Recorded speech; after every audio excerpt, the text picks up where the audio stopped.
Audio Jungle.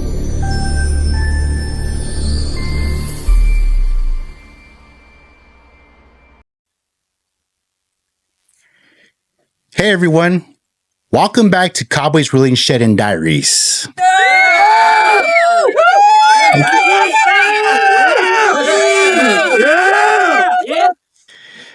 Your source of insights on reloading tips and personal defense and firearms. Today, I'm going to explain why I carry a round in the chamber, also known as Condition 0 or Condition 1. This is a topic that sparks a lot of debate, or not, but I'll share my perspective and experiences. Stay tuned.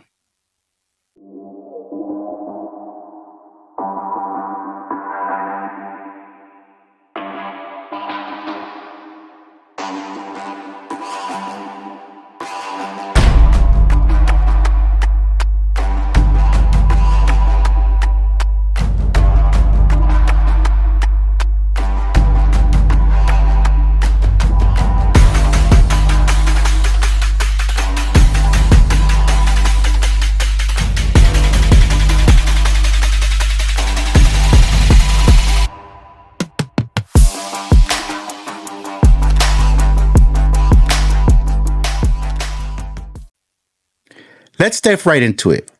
Why do I carry around in the chamber? Well, it boils down to three main reasons: readiness, safety through training, and legal considerations. Let me break each of these down. First and foremost is readiness. In a self-defense situation, every second counts. If you carry without a round in the chamber, you'll need to rack the slide before you could fire it. Under stress, this extra step could be the difference between you protecting yourself or becoming a victim. Carrying around the chamber ensures that your firearm is ready to use instantly. Think about it.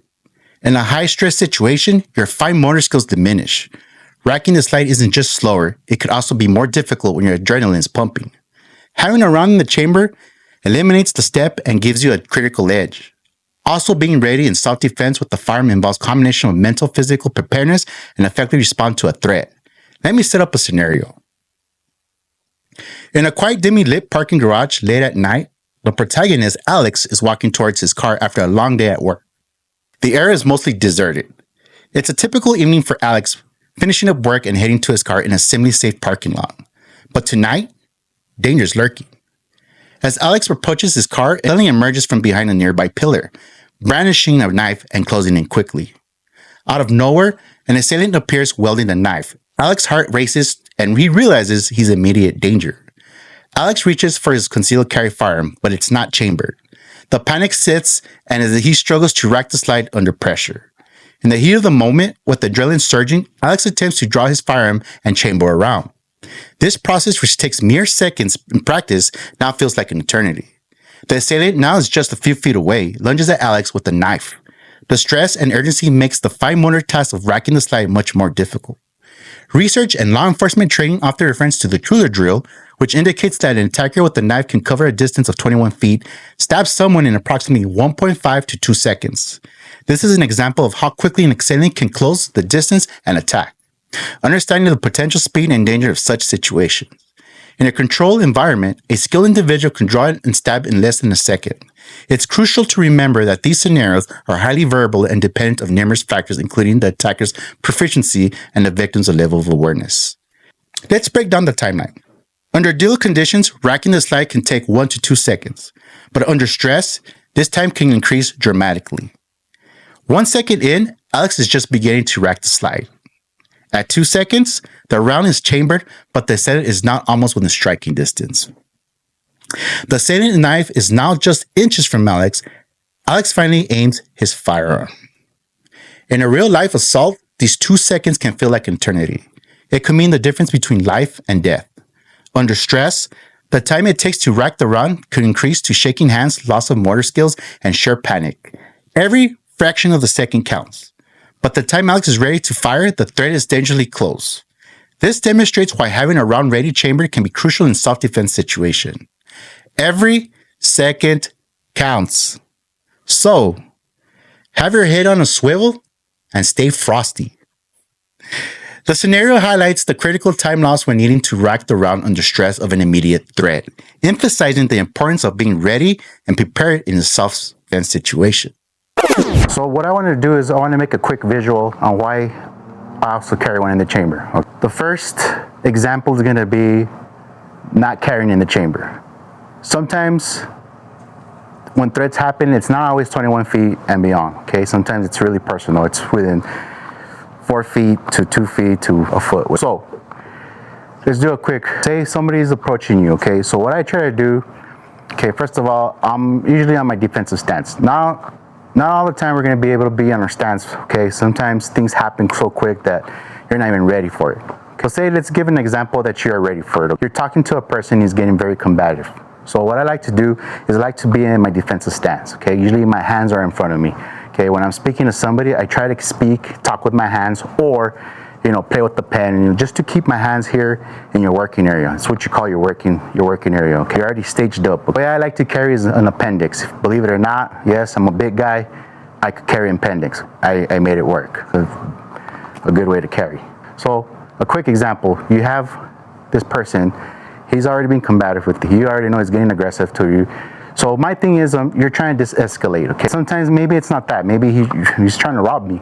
So the first few things, I notice what's going on with his hands. Okay? I also try to keep my distance from a person that's coming too close, okay? Especially if they're being very combative already. I try to, not retreat, but always, as close as they get, I'm trying to back up a little bit. I try not to have them in too much into my space area. So, for example, say, he's telling me off. He takes out, say, a knife. It doesn't have to be a knife, it could be a hammer, it could be anything. Okay? Takes out a knife, all right?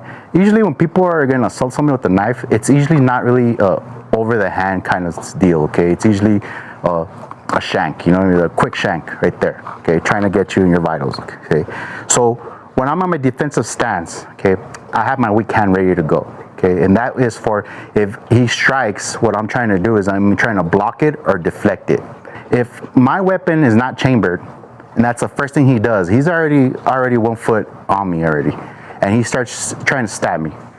I'm gonna try to deflect it, pull my weapon out, and at this position, this is what we call a retention position. He's not trying to grab my gun, but at this point, I have a cant already ready to go, and at this point, I'm ready to fire.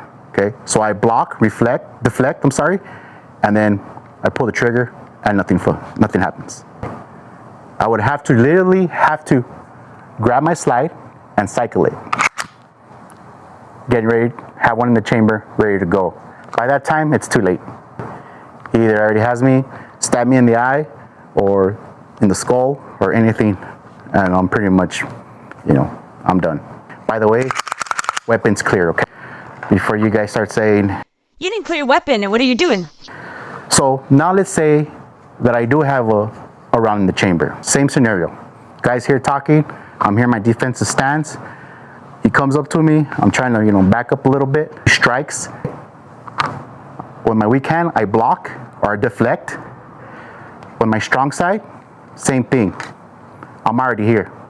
From here, boom, boom, he's down. Or from here, deflect, presentation, punch, and if I have to, I'll put my barrel right on his chest. Or a nudge, back up, boom. Threat is no longer a threat. So there's another visual way to understand why I carry one in the chamber. Okay. Other than that, continue with the video. Constantly aware of your surroundings to identify potential threats early. Avoid distractions like being on your phone. Keep an eye on exit routes and notice unusual behavior or situation. Now let's talk about safety. Carrying around in the chamber demands a high level of responsibility and training. It's crucial to be completely familiar with your firearm and follow the 4 fundamental rules of gun safety. Treat every gun as it's loaded.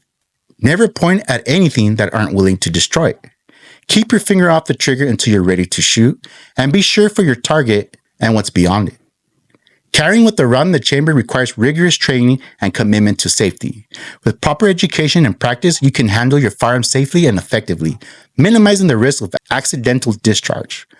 Proper training and consistent practice make all the difference. When you know your firearm inside and out, and you've trained safe handling, Habits, carrying around in the chamber becomes second nature. The key is to confidence built on the foundation of education and practice. Regularly practicing shooting skills, handling your firearm, and simulating self-defense scenarios. Engage both dry fire and live fire drills and attend self-defense courses and workshops if possible. And the third consideration is legal. It's vital to understand the laws in your area regarding carrying a loaded firearm. Understand the laws regarding self-defense and firearm use. Some jurisdictions have specific regulations about how you could carry, and being informed helps you stay compliant and responsible. So stay informed about local, state, and federal laws, and most importantly, know when the use of force is justified. In conclusion, carrying around in the chamber is a personal decision that I've made based on the need of readiness, my commitment to safety through extensive training, and a clear understanding of legal responsibilities. It's not a decision to be taken lightly, but for me, it's an essential part of being prepared to defend myself and my loved ones. By being mentally prepared and use lethal force is necessary understanding the gravity of such decision. Engage in mental rehearsals in different scenarios considered legal and moral implications, and prepare yourself to act decisively under stress. Being ready in self-defense with the firearm means being constantly aware of your surroundings, maintaining your skills through regular practice and training, adhering to safety protocols, using the right equipment like a holster, and being mentally and legally prepared to act. This comprehensive approach ensures that you can effectively and responsibly protect yourself and others in a critical situation. Thanks for watching, everyone. I hope this gave you the insights of why I carry around in the chamber. What are your thoughts? Let me know in the comments below, and if you haven't already, please subscribe and stay updated on reloading and all things firearms and personal defense. Stay safe out there. And remember, being prepared, staying informed is the key to responsible firearm ownership. Till then, watch your six and see you on the next one.